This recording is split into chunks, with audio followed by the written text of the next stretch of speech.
মাথা বিক্রি হয়ে গেছে ভারতের কাছে। আপনি এই যে পয়লা বৈশাখে যিনি গান শোনান, আগে ছায়ানটের যিনি ছিলেন বা এখনো আছেন, কি যেন নাম, সন্মিতা খাতুন, তো তাকে তো ভারত কি যেন পুরস্কার কদিন আগে দিল, কিছুদিন আগে। তো এরা সকলেই চিহ্নিত ভারতীয় দালাল। তো এই দালাল শ্রেণী বাংলাদেশকে আসলে স্বাধীন রাখতে চায় না, স্বাধীন দেখতেও চায় না। এই দালাল শ্রেণী 1971 সালে পাকিস্তান থেকে যখন আমরা স্বাধীন হলাম, তারা মনে করেছিল যে পাকিস্তান থেকে বেরিয়ে এসে তারা ভারতের সাথে মিলে যাবে, এবং ওই যে বাংলার প্রতি তাদের যে প্রেমের কথা তারা বলে যে আমরা বাংলায় কথা বলবো, বাংলার জন্য আমরা লড়াই করেছি, ভাষা আন্দোলন করেছি। উর্দুর বিরুদ্ধে তারা খুব সরব ছিল সেই সময়, আপনাদের মনে আছে বা আপনারা ছোট, আমাদের মনে আছে উর্দুর বিরুদ্ধে কিরকম সরব তারা ছিল। অথচ তারাই এখন বাংলাদেশের টেলিভিশনে হিন্দিতে অনুষ্ঠান করছে এবং মনে হচ্ছে না এটা কোনো বাংলাদেশের অনুষ্ঠান। আপনি দেখাচ্ছিলেন আমাকে, মনে হচ্ছিল আমি ভারতীয় টেলিভিশন চ্যানেল দেখছি, যেভাবে আরতি আরতি দিয়ে তাকে অভ্যর্থনা করা হচ্ছিল।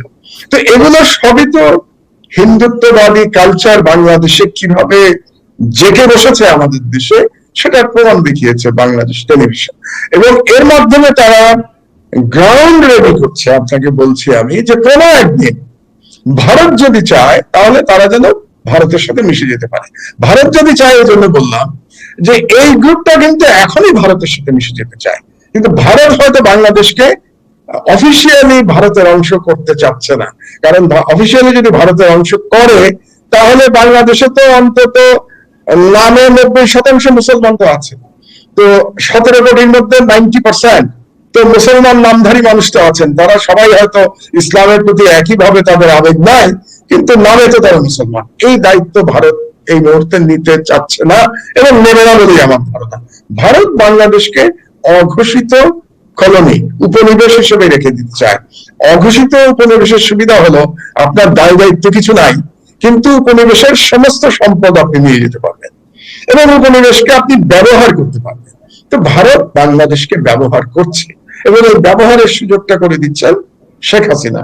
এবং প্রতিনিয়ত বাংলাদেশের যে সাংস্কৃতিক আগ্রাসন চলছে, সেই আগ্রাসনেরই নবতর রূপ আপনি দেখালেন বাংলাদেশ টেলিভিশনে, যেটা দেখালেন এতক্ষণ। এই আগ্রাসনের অংশই ছিল কিন্তু বাঙালি জাতীয়তাবাদ। শেখ হাসিনার যে বাঙালি জাতীয়তাবাদ, সেটা এক ধরনের হিন্দুত্ববাদী কালচারের বয়ান। এই বয়ান দিয়েই বাংলাদেশে এতদিন গল্প করা হয়েছে আমরা আলাদা জাতি, অর্থাৎ আমরা বাঙালি জাতি। বাঙালি জাতি মানে আমরা কালচারালি হিন্দু জাতির কাছাকাছি, এটাই বলা হয়েছে। আর এখন যেটা করা হচ্ছে সেটা হলো আরেকটু এগিয়ে নিয়ে যাওয়া হলো এটাকে, অর্থাৎ ওই যে বৃহৎ ভারতের যে একটা স্বপ্ন ভারতীয় নেতারা 1947 সাল থেকে দেখছেন, সেই বৃহৎ ভারতের, সেই ভারত মাতার সাথে মিশে যাওয়ার একটা বাসনা এই বাংলাদেশ টেলিভিশনে শেখ হাসিনা গণ এদের থাকতে পারে এবং সেটারই প্রচারণা চালানো হচ্ছে এটার মাধ্যমে। বাংলাদেশের জনগণ যদি এটা বুঝতে পারে তাহলে স্বাধীনতা রক্ষা করতে পারবে, আর বুঝতে না পারলে যেরকম ভারত যে বাংলাদেশকে কুক্ষিগত করবে, এটা আজ থেকে 15 বছর আগে বাংলাদেশের জনগণ বুঝতে পারে নাই যতটা বর্তমানে বুঝতে পারছে তারা। সুতরাং এখনই যদি তারা এর বিরুদ্ধে প্রতিবাদ না করে তাহলে বাংলাদেশের জনগণের জন্য আরো জুলুম অত্যাচার অপেক্ষা করছে। না, এবং আমি যখন এটি দেখলাম আমি নিজেও খুব বিস্মিত হয়েছি যে রাষ্ট্রীয় গণমাধ্যমে, সরকারি রাষ্ট্রীয় গণমাধ্যমে নিজের রাষ্ট্রীয় ভাষার বাইরে অন্য একটি ভাষায় এটি প্রচারিত হচ্ছে। কোন গ্রাউন্ডে, কোন বিষয়ে? তো এটি নিয়ে আমরা নিশ্চয়ই ভবিষ্যতে আরো এই যে সাংস্কৃতিক আগ্রাসন বা বিষয়গুলো নিয়ে আপনার সঙ্গে আমরা দীর্ঘ আলোচনা যাব। তো প্রসঙ্গক্রমে আমরা কি শেষ করতে চাই একটা লাস্ট কোশ্চেন, যে নরেন্দ্র মোদী ভারতের প্রধানমন্ত্রী, তিনি একজন হিন্দু ধর্মাবলম্বী, তিনি এসেছেন হিন্দু ধর্মাবলম্বী। তো তিনি এসে সাতক্ষীরায় গেছেন, একটি মন্দির পরিদর্শন করেছেন, পূজা গোপালগঞ্জে গেছেন, আরেকটি গোপালগঞ্জে গেছেন, এবং প্রতিটাই তিনি কিন্তু মানে পূজা অর্চনার যেসব রীতি, কোন রীতি কিন্তু বাদ দেন নাই। সকল রীতিতে তিনি কয়েক ঘন্টা সময় নিয়ে সেখানে পূজা অর্চনা করেছেন। তো বাংলাদেশের ধরেন, তারপরে কিন্তু তারা সেকুলার না, তারা কিন্তু সেকুলার। তো আমাদের বাংলাদেশের ধরেন রাষ্ট্রপতি বা প্রধানমন্ত্রী তো বিশ্বের অনেক দেশে তো যায়, তাই না? তো ইন্ডিয়াতে যে আমাদের রাষ্ট্রপতি কখনো বলছে যে আমি একটু দিল্লি জামে মসজিদে একটু নামাজ পড়ে আসি, বা বা তাদের এই জাতীয় কোনো বা মুসলিম ঐতিহ্য সম্পন্ন কোনো জায়গায় আমি একটু পরিদর্শন করলাম, এরকম কিছু কিন্তু আমরা এই যাবৎকালে দেখি নাই। তো এটার হেজিটেশনের কারণটা কি মনে করেন? কারণ নরেন্দ্র মোদী কিন্তু অনেক বেশি মানে ভেরি ইজি এবং স্মার্ট, তিনি তার মতো করে তার ধর্ম তিনি পালন করেছেন, দ্যাটস ইট। কিন্তু আমাদের জায়গায় কিন্তু এই জায়গাটা অনেক বেশি কিন্তু আমরা খুব শেখে ফিল করি যে আমি মুসলিম। এটাই আমার কাছে খুব অবাক লাগে। যেমন ধরুন আমাদের যারা তথাকথিত সেকুলারিজমের যারা হত্যাকর্তা, যারা আমাদের মিডিয়াতেও এটা নিয়ে কোনো আলোচনা নাই, সরকারে তো নাই, বাট আমরা যেগুলো, আমি থিওলজিক্যালি আমি কিন্তু জানি না, আমি ওইভাবে বলছি না। ইসলামের স্পিরিট হচ্ছে, আমি যেটা বুঝি একজন প্র্যাকটিসিং মুসলিম হিসেবে, আমি খুব বেশি জানি না ইসলামের শরিয়া ল, কিন্তু আমি যেটা বুঝি জালিমের বিরুদ্ধে লড়াই করা ইসলামের স্পিরিটের খুব গুরুত্বপূর্ণ অংশ, জালিমের বিরুদ্ধে লড়াই। তো আপনি একটা জালিমকে বলছেন যে আপনি 100-200 বছর ক্ষমতা থাকেন, প্রথম কথা হচ্ছে যে শেখ হাসিনা 100-200 বছর ক্ষমতায় কিভাবে থাকবে? আল্লাহ কি ওনার আয়ু দিয়ে দিবে? কি 200 বছর আয়ু থাকবে? হবে শেখ হাসিনা? শেখ হাসিনার পক্ষে 200 বছর ক্ষমতায় থাকা সম্ভব নয়, এই কথাটাই অবান্তর। আর দ্বিতীয় হচ্ছে, একটা জালিমকে আপনি যদি ইসলামে বিশ্বাস করেন, আপনি যদি প্রকৃত আলেম হয়ে থাকেন, তাহলে একজন জালিমকে আপনি কিভাবে বলতে পারেন যে আপনি 100 বছর ক্ষমতায় থাকেন? তো এই দুর্বলতা থেকে যদি মানে এটাকে কাটিয়ে উঠতে না পারে, তাহলে হেফাজতের জন্য আমার মনে হয় আরো বিপদ অপেক্ষা করছে। আর সবচেয়ে বড় যেটা কথা, যে 5ই মে কিন্তু খুব বেশি বাকি নাই। 5ই মে তো আরো কয়েকদিন, আগের বছরই তো মে মাস, এখন তো এপ্রিল মাস চলছে, আজকে এপ্রিলের 15 তারিখ। তো আর কত? তো এখন তো তাদের বলা উচিত যে 5ই মেতে যে ওরা শহীদ হয়েছে তাদের বলা উচিত, তাদের দাবি করা উচিত 5ই মে যারা হত্যাকাণ্ড চালিয়েছে, যেমন বর্তমান সেনাপ্রধান আজিজ, বর্তমান আইজিপি বেনজির, এরাই তো হত্যাকাণ্ড চালিয়েছে, এবং ছাত্রলীগ যুবলীগের গুন্ডা পান্নারা। লোকে বলে সেই দিনও মানে 5ই মে রাত্রে 2013 সালে সেনাবাহিনী ছিল না, ওই দিন ছিল পুলিশ এবং র্যাব, পুলিশ র্যাব আর বিজিবি, পুলিশ র্যাব, এদের সাথে ছাত্রলীগ যুবলীগের লোকজন অস্ত্রশস্ত্র সহ তারা ছিল যারা হত্যা করেছে আলেমদের। তো তাদের বিচারের দাবি করা হচ্ছে, এবং তারা যে লড়াইটা শুরু করেছে, এই লড়াইতে পরিষ্কার বলা উচিত মোদি না, আমাদের লড়াই হচ্ছে ভারতীয় সম্প্রসারণবাদ এবং হাসিনার ফ্যাসিবাদের বিরুদ্ধে। তারা বলেন যে আমরা ইসলাম নিয়ে আছি, আমরা কি পলিটিক্স করি না, আমরা রাজনীতির সাথে জড়িত নয়। তো আপনাদের বক্তব্য, আপনাদের দাবি তো রাজনৈতিক দাবি, রাজনৈতিক দাবি আপনি করবেন, আবার আপনি বলবেন আপনি রাজনীতির সাথে জড়িত না। এটা করলে তো আপনি একটা লক্ষ্যে কখনো পৌঁছাতে পারবেন না। এই কারণে হেফাজতের এত বড় শক্তি থাকা সত্ত্বেও তারা বারে বারে মার খাচ্ছে এই ফ্যাসিস্ট বাহিনীর কাছ থেকে। এবং একটা আপনাকে মানতে হবে কনক, যে এই মুহূর্তে হেফাজতের শক্তি হচ্ছে তাদের ইয়াং ফোর্স, যেটা মানে তারা চাইলে কিন্তু সারা বাংলাদেশে লক্ষ লক্ষ ইয়াং ছেলেদের নামাতে পারে। এবং আপনি জানেন যে কোনো লড়াইতে ইয়াং গ্রুপ খুবই গুরুত্বপূর্ণ। শেখ হাসিনা একটা তো সাকসেসফুলি করেছেন, তো তিনি তো জামাতকে মাঠ থেকে সরিয়ে দিতে পেরেছেন, তিনি তো বিএনপিকে মাঠ থেকে সরিয়ে দিতে পেরেছেন, কিন্তু হেফাজতের ছেলেরা তো চাইলে পারে, এবং সেটা প্রমাণ হয়েছে কি, হেফাজত একদিনের নোটিসে সারা দেশে হরতাল করেছে না, একদিনের নোটিসে করেছে তো হরতাল। মোদি যাওয়ার পরে হত্যাকাণ্ডের সময় তো একদিনের নোটিসে তারা সারা দেশে হরতাল করেছে। এই একদিনে নোটিসে হরতাল তো গত 8-9 বছরের মধ্যে আমরা বিএনপি কিংবা জামাতকে করতে দেখি নাই, হয়তো তাদের সেই ক্ষমতাও নাই। তাহলে এই ক্ষমতা হেফাজতের আছে, কিন্তু আমার মনে হয় নেতৃবৃন্দ এই ক্ষমতাটা বুঝতে পারছেন না, অথবা তারা দ্বিধাদ্বন্দ্বে ভুগছেন, অথবা আরেকটি বিষয় আছে, অনেকে বলেন যে যেহেতু তাদের সরকারি অনুদানের উপর নির্ভর করতে হয়, এই জন্য তারা জালিমের বিরুদ্ধে চূড়ান্ত লড়াইতে যান না। তো এটা তো এক ধরনের সুবিধাবাদিতা হয়ে গেল, তাই না? আমি জালিমের কাছ থেকে সুযোগ সুবিধা কেন নেব? আমি জালিমের কাছ থেকে ডিগ্রি কেন নেব? এই ডিগ্রি নেওয়ার জন্য আমি জালিমকে কওমি জঙ্গি কেন বলবো? এই প্রশ্নগুলি হেফাজতের নেতাদের নিজেদের করা উচিত। এবং হেফাজত যদি ব্যর্থ হয়, তাহলে নেতৃত্ব ব্যর্থ হবে। আপনাকে বলি আমি, নেতৃত্ব তো 2013 সালে ব্যর্থ হয়েছিল, হয় না? কিন্তু হেফাজতের শক্তি কিন্তু তাদের ইমানি শক্তি কিন্তু চলে যায় নাই। এবারও হয়তো নেতৃত্ব ব্যর্থ হবে, কিছুদিন হেফাজত জুলুমের শিকার হবে, নিপীড়নের শিকার হবে, আবার তার বেরিয়ে আসবে। কে দেখেছিল যে 2013 সালের এত বড় ম্যাসাকারের পরে হেফাজত আবার বাংলাদেশে ভাবে ঘুরে দাঁড়াতে পারবে, এই মোদির এই ভিজিটের আগে থেকে কল্পনাও করে নাই, তাই না? কিন্তু তারা পেরেছে। তার মানে the spirit is there, the Islamic spirit of the young হেফাজতের স্টুডেন্ট যারা, কওমের ছাত্রদের এই স্পিরিটটা আছে, এবং এটাই ওদের শক্তি। নেতৃত্বকে এখন চিন্তা করতে হবে যে তারা কি এই শক্তিকে উপর ভরসা করবে, আল্লাহর উপর ভরসা করবে, নাকি জালিমের কাছে নদী স্বীকার করবে। এই দায়িত্ব তো এখন নেতৃত্বকে নিতে হবে। যদি ন্যায় নেতৃত্ব ভুল সিদ্ধান্ত নেয়, তাহলে ইতিহাসে তাদেরকে ব্যর্থ হিসেবেই ধরে নেওয়া হবে যে তারা ব্যর্থ হয়েছে। আমি তো অনেক নেতৃত্বের, অনেক নেতারই কথা শুনছি, তাদের কথার মধ্যে আমি কোনো খুঁজে পাচ্ছি না আর কি। মানে কোন রকমের সুশৃঙ্খল নেতৃত্বের যে কথাগুলো বলা উচিত, তাদের লক্ষ্য কি স্পষ্ট না, তাদের কথাও স্পষ্ট না। এবং আপনি যদি বলছিলেন যে সরকারি অনুদান তো থাকে মাদ্রাসায়, তারপরে আবার গোয়েন্দা সংস্থা আবার ব্যক্তিগত অনুদান নিয়েও ঘুরে বেড়ায় পিছনে পিছনে, যেটা আমরা আল্লামা শফিক ছেলে সম্পর্কে অনেক কথা শুনেছি।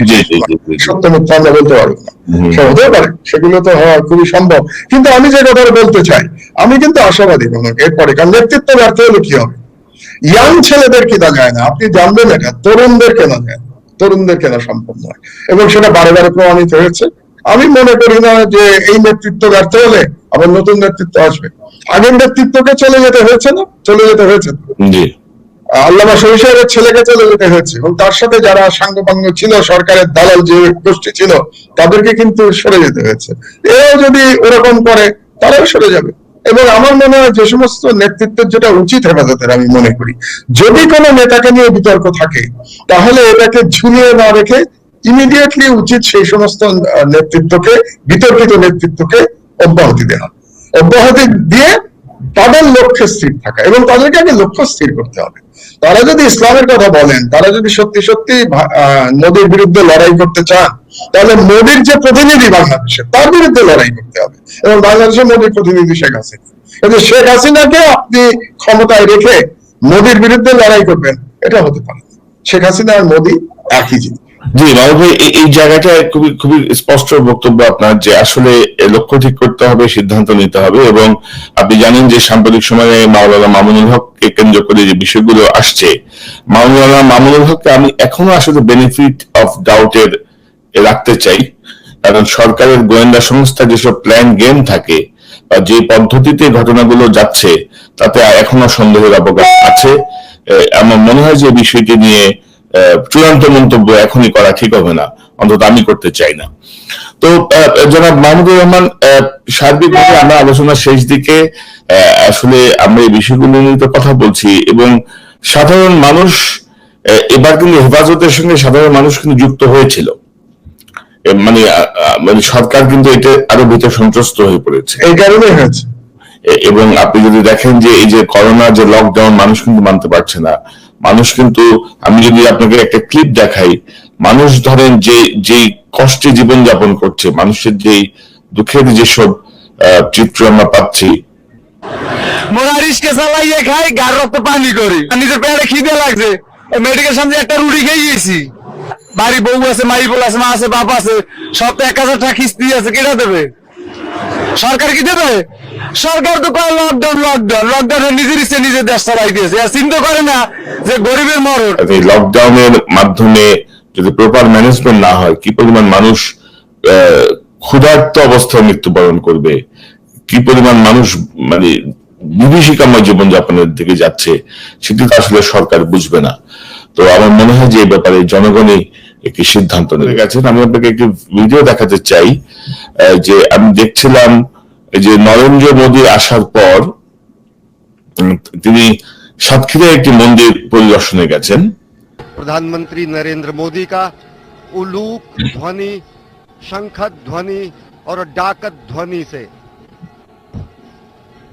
अतिथि देवो भव की हमारी परंपरा है, और यहाँ पर मंदिर रखरखाव समिति की तरफ से प्रधानमंत्री नरेंद्र मोदी के आगमन पर उनकी आरती उतारी गई और श्रद्धान्वित हो गए प्रधानमंत्री नरेंद्र मोदी। इस समय तिलक किया जा रहा है। यह তো জনাব মাহমুদুর রহমান, এটি হচ্ছে আমাদের বাংলাদেশ টেলিভিশনের একটি ফুটেজ, এবং বাংলাদেশ টেলিভিশন এটি সরাসরি সম্প্রচার করেছে।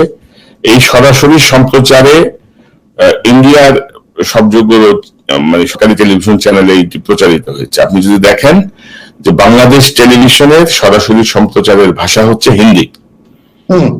দেখলাম এটি ইংরেজিতে হতে পারতো, এটি বাংলায় হতে পারতো, সাবটাইটেল যেতে পারতো হিন্দিতে বা ইংরেজিতে, সেটা ভিন্ন বিষয়। কিন্তু পুরো একটি রাষ্ট্রীয় গণমাধ্যম হিন্দি ভাষাতে পুরো অনুষ্ঠানটি করেছে, অর্থাৎ কোথাও কোনো বাংলা কোনো উল্লেখই নাই এবং ইংরেজিরও কিছু নাই। তো আপনি কিভাবে দেখেন এই যে আজকে তো বোধহয় এই যে বাংলা পহেলা বৈশাখ, নববর্ষ, কত আবেগ, কত কিছু, কোন বুদ্ধিজীবী, কোন সুশীল কেউ এই বিষয়টা কিন্তু নোটিশ করে নাই। নোটিস করে নাই না, যে বুদ্ধিজীবী যে সুশীলদের কথা বলছেন আপনি, তারা হলো সকলেই তাদের মাথা বিক্রি হয়ে গেছে ভারতের কাছে। আপনি এই যে পয়লা বৈশাখে যিনি গান শোনান, আগে ছায়ানটের যিনি ছিলেন বা এখনো আছেন, কি যেন নাম, সন্মিতা খাতুন, তো তাকে তো ভারত কি যেন পুরস্কার কদিন আগে দিল, কিছুদিন আগে। তো এরা সকলেই চিহ্নিত ভারতীয় দালাল। তো এই দালাল শ্রেণী বাংলাদেশকে আসলে স্বাধীন রাখতে চায় না, স্বাধীন দেখতেও চায় না। এই দালাল শ্রেণী 1971 সালে পাকিস্তান থেকে যখন আমরা স্বাধীন হলাম, তারা মনে করেছিল যে পাকিস্তান থেকে বেরিয়ে এসে তারা ভারতের সাথে মিলে যাবে, এবং ওই যে বাংলার প্রতি তাদের যে প্রেমের কথা তারা বলে, যে আমরা বাংলায় কথা বলবো, বাংলার জন্য আমরা লড়াই করেছি, ভাষা আন্দোলন করেছি। উর্দুর বিরুদ্ধে তারা খুব সরব ছিল সেই সময়, আপনাদের মনে আছে বা আপনারা ছোট, আমাদের মনে আছে উর্দুর বিরুদ্ধে কিরকম সরব তারা ছিল। অথচ তারাই এখন বাংলাদেশের টেলিভিশনে হিন্দিতে অনুষ্ঠান করছে এবং মনে হচ্ছে না এটা কোনো বাংলাদেশের অনুষ্ঠান। আপনি দেখাচ্ছিলেন আমাকে, মনে হচ্ছিল আমি ভারতীয় টেলিভিশন চ্যানেল দেখছি, যেভাবে আরতি দিয়ে তাকে অভ্যর্থনা করা হচ্ছিল। তো এগুলো সবই তো হিন্দুত্ববাদী কালচার বাংলাদেশে কিভাবে জেগে বসেছে আমাদের দেশে, সেটার প্রমাণ দেখিয়েছে বাংলাদেশ টেলিভিশন। এবং এর মাধ্যমে তারা গ্রাউন্ড রেডি করছে। আপনাকে বলছি আমি যে কোনো একদিন ভারত যদি চায় তাহলে তারা যেন ভারতের সাথে মিশে যেতে পারে।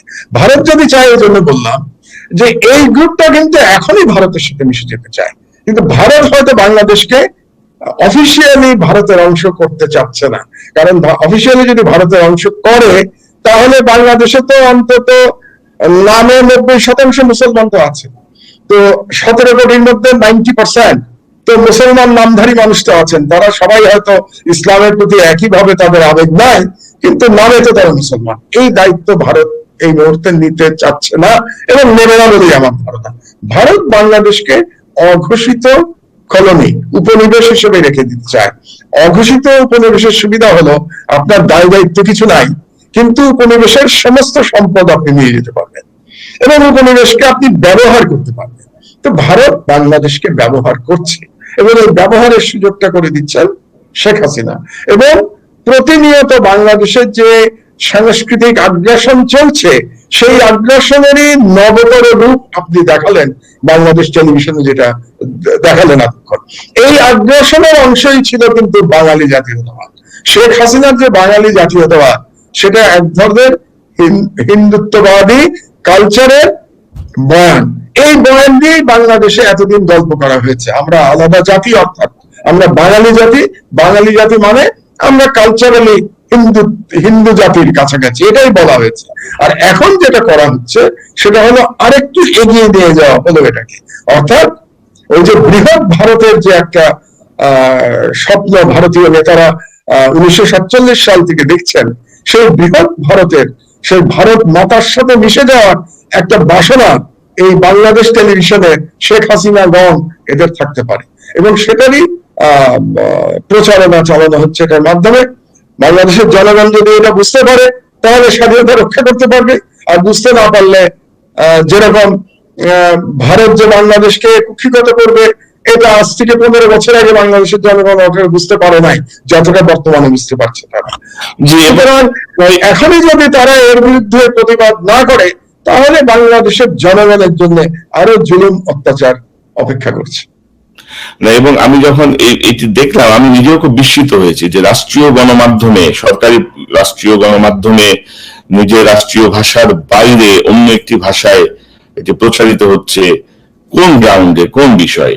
তো এটি নিয়ে আমরা নিশ্চয়ই ভবিষ্যতে আরো এই যে সাংস্কৃতিক আগ্রাসন বা বিষয়গুলো নিয়ে আপনার সঙ্গে আমরা দীর্ঘ আলোচনা যাব। তো প্রসঙ্গক্রমে আমরা কি শেষ করতে চাই, লাস্ট কোশ্চেন, যে নরেন্দ্র মোদী ভারতের প্রধানমন্ত্রী, তিনি একজন হিন্দু ধর্মাবলম্বী, তিনি এসেছেন হিন্দু ধর্মাবলম্বী। তো তিনি এসে সাতক্ষীরায় গেছেন, একটি মন্দির পরিদর্শন করেছেন, পূজা গোপালগঞ্জে গেছেন আরেকটি গোপালগঞ্জে গেছেন, এবং প্রতিটাই তিনি কিন্তু মানে পূজা অর্চনার যেসব রীতি, কোন রীতি কিন্তু বাদ দেন নাই। সকল রীতিতে তিনি কয়েক ঘন্টা সময় নিয়ে সেখানে পূজা অর্চনা করেছেন। তো বাংলাদেশের ধরেন, তারপরে কিন্তু তারা সেকুলার না, তারা কিন্তু সেকুলার। তো আমাদের বাংলাদেশের ধরেন রাষ্ট্রপতি বা প্রধানমন্ত্রী তো বিশ্বের অনেক দেশই তো যায়, তাই না? তো ইন্ডিয়াতে যে আমাদের রাষ্ট্রপতি কখনো বলছে যে আমি একটু দিল্লি জামে মসজিদে একটু নামাজ পড়ে আসি, বা তাদের এই জাতীয় কোনো বা মুসলিম ঐতিহ্য সম্পন্ন কোন জায়গায় আমি একটু পরিদর্শন করলাম, এরকম কিছু কিন্তু আমি এই যাবৎকালে দেখি নাই। তো এটার হেজিটেশনের কারণটা কি মনে করেন? কারণ নরেন্দ্র মোদী কিন্তু অনেক বেশি মানে ভেরি ইজি এবং স্মার্ট, তিনি তার মতো করে তার ধর্ম তিনি পালন করেছেন, দ্যাটস ইট।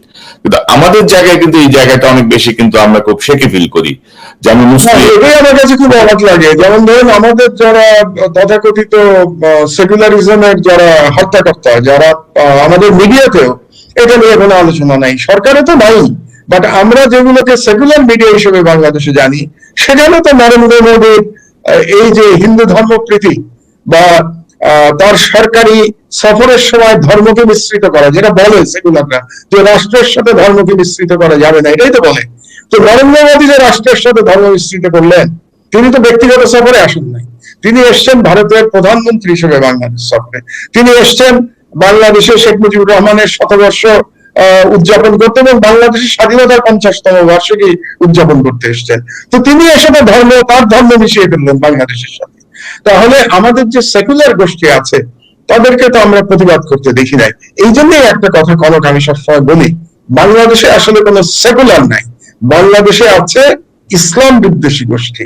আপনি বাংলাদেশের তথাকথিত সেকুলারদের মুখে কখনো অন্য ধর্ম সম্পর্কে কোনো সমালোচনা শুনবেন না, কিংবা অন্য ধর্মের যারা ধর্ম প্রচারক তাদের সম্পর্কে কোনো অবমাননাকর বক্তব্য শুনবেন না। আমাদের দেশের সেকুলারদের সকল বক্তব্য ইসলাম ধর্মের বিরুদ্ধে, এবং ইসলাম ধর্মে আমাদের যে মহান নবী হযরত মুহাম্মদ সাল্লাল্লাহু আলাইহি সাল্লাম, ওনার সম্পর্কে কটূক্তি করা হচ্ছে তাদের একমাত্র কাজ। এটা দেখবেন বাংলাদেশে।